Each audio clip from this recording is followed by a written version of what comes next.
윤석열 정부 출범 이후 쉴 새 없이 계속되고 있는 더불어민주당이 주태로 인해 암울한 뉴스들만 전해 듣다가 최근 들어 매우 희망적인 뉴스들이 들려오기 시작했지요. 제가 이렇게 민경욱 전 의원이 올린 SNS 글을 참 재밌게 봤는데요. 페이스북에 매일같이 이런 초대형 외교 참사가 터지니 정말 큰일 났다며? 문재왕 시절에는 이런 게 하나도 없어서 놀랄 일도 없고 얼마나 조용했나 이게 다. 윤석열 우파 정부 탓이다 이렇게 썼습니다. 그러면서 민정의원 은요 며칠 있었던 윤석열 정부의 대형 외교 참사 4가지를 꼽았는데요. 그 첫째가 앞서 잠깐 언급해드리는 사우디 왕세자.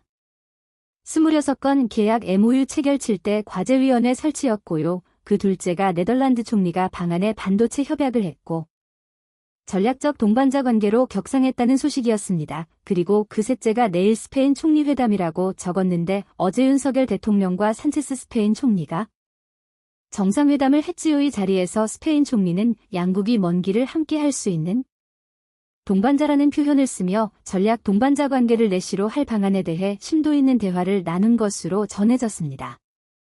마지막으로 민경욱 전 의원이 꼽은 윤석열 정부의 대형 외교 참사는 폴란드 재무장관이 방한 중에 있고 방산 수출 확인 및 추가 논의가 이루어졌다는 점을 꼽았는데요.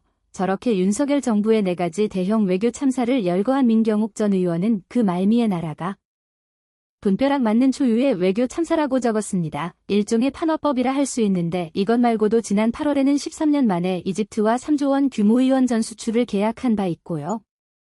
얼마 전 우리나라를 방문한 폴란드 부총리는 협력 의향서를 체결하며 본 계약 가능성은 100%라고 말하기도 했습니다. 제게 현실화되면 최소 10조 원 규모의 민간 원전 사업 수출길이 열리게 되는데요. 이렇게 보면 민경욱 의원이 말한 것처럼 나라가 돈벼락을 맞을 일이 줄줄이 기다 살고 있다. 이렇게 봐도 무방할 것 같습니다. 자, 그런데 이런 건 지난 문재인 정권에서는 상상조차 할 수 없는 일들이었지요.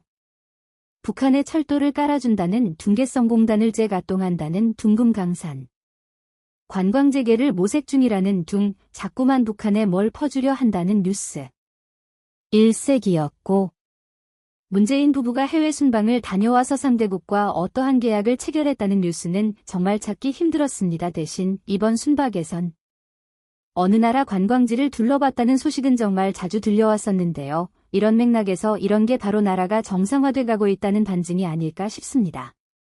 어쨌든 윤석열 대통령이 세일즈 외교를 본격화하고 있는 가운데 영상 초반에 잠깐 언급해드린 사우디아라비아와의 경제협력을 두고 제2의 중동붐이라는 말이 나오고 있습니다. 내용 시티 총사업비가 5천억 달러 우리 돈으로 약 670조 하니 그 규모가 상상이 어려울 지경인 대황무지에서 미래도시를 건설하는 작업이다 보니 전통 제조업과 건설업 그리고 첨단 정보기술 사업의 결합과 융복합화가 필수적입니다. 제로 맥락에서 삼성현대차, SK, LG 등은 전자반도체 자동차 등의 제품뿐만 아니라 인공지능과 차세대 이동통신, 3월 인터넷 등의 분야에서 이미 세계적 경쟁력을 인정받고 있는데요. 빈살만 왕세자가 개인적으로 큰 관심을 가진 수소에너지 원자력 발전 방산도 마찬가지입니다. 두산중공업과 한국수력원자력 등이 주축이 된 한국의 원전 경쟁력은 세계 최고 수준이지요. 다시 말해 빈살만 사우디아라비아 왕세자가 그리는 도시를 만드는데 우리 기업만큼 최적화된 기업은 세계 어디에서도 찾기 힘들다는 그런 뜻입니다. 그리고 양국의 신뢰를 바탕으로 한 경제적 밀착은 최근 들어 갑자기 만들어진 게 아니지요.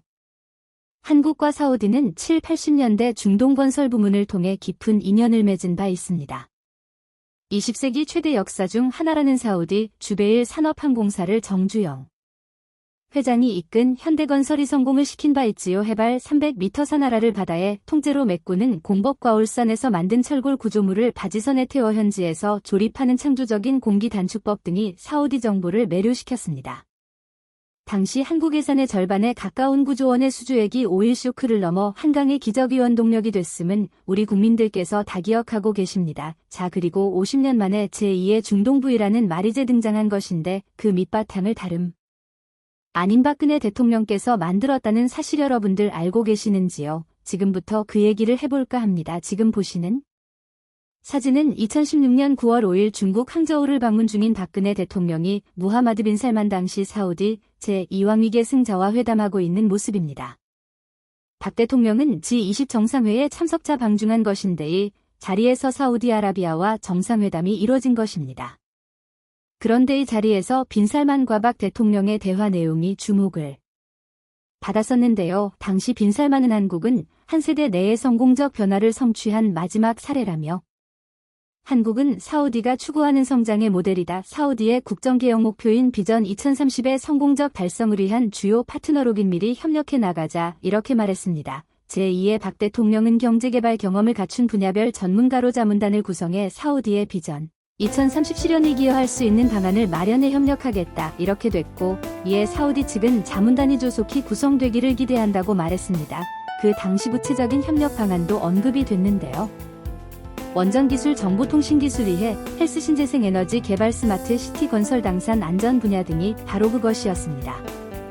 적극제 빈 살만이 우리나라를 방문해 우리 측과 체결한 20여 개의 MOU 내용들이 바로 이런 것들이었죠. 사실 그 이전에도 사우디의 박 대통령에 대한 애정과 예우는 각별했습니다. 지금 보시는 사진은 2015년 3월 박근혜 대통령께서 사우디를 순방했을 당시 공항 영접 사진인데요. 매우 이례적으로 보광 등 국가 세율 1위부터 3위까지 모두 나와 박 대통령을 맞이했습니다. 사우디는 동상 행사일에 임박해 공항 영접 인사를 통보하는 것이 관행이나 다시 박 대통령의 방문 경우에는 약 2주 전에 사만 국왕에 공항 영접 미리 통보하는 등 각별한 관심과 의전 예우를 펼쳤습니다. 이런 배경에서 즉 박근혜 대통령이 사우디에 대한 자신감은 정말 남달랐는데 2015년 청년들의 중동 등해외 취업을 위한 정부 관계부처의 적극적인 홍보 및 지원 노력을 거듭 주문하면서 고용노동부 장관에게 대한민국엔 청년이 텅텅 빌 정도로 한번 해봐라 청년들이 다 어디 갔냐고 하면 다 중동에 갔다고 할 정도로 해봐라 이렇게 주문했습니다. 자 그런데 이런 대통령의 표현을 두고 당시 야당과 좌파 성향 언론에선 박 대통령의 인식이 70년대 같아 있다는 등 일자리 만들 생각을 해야지 청년들에게 중동으로 가라니 제정신인가 등의 비판을 수단했었는데요. 이런 과정들이 밑바탕이 돼서 오늘날 제2의 중동 붐이 현실화되고 있는 것입니다. 즉 하루아침에 이루어진 게 아니다라는 말씀을 여러분드리고 싶은 것인데요. 여기에 원전을 부활시키고 친기업 정서와 국익이 초점을 맞춘 윤석열 대통령의 역할도 큰 기여를 했다고 볼 수 있습니다. 이번 영상을 준비하면서 한국과 지도자의 국정철학과 국정방향이 국익에 얼마나 심대한 영향을 미치는가에 대해서 다시 한번 생각하게 됐는데요. 부디 문재인 시절의 공백기를 딛고 그야말로 돈벼락 맞는 대한민국이 됐으면 좋겠다는 생각을 바람을 가져보면서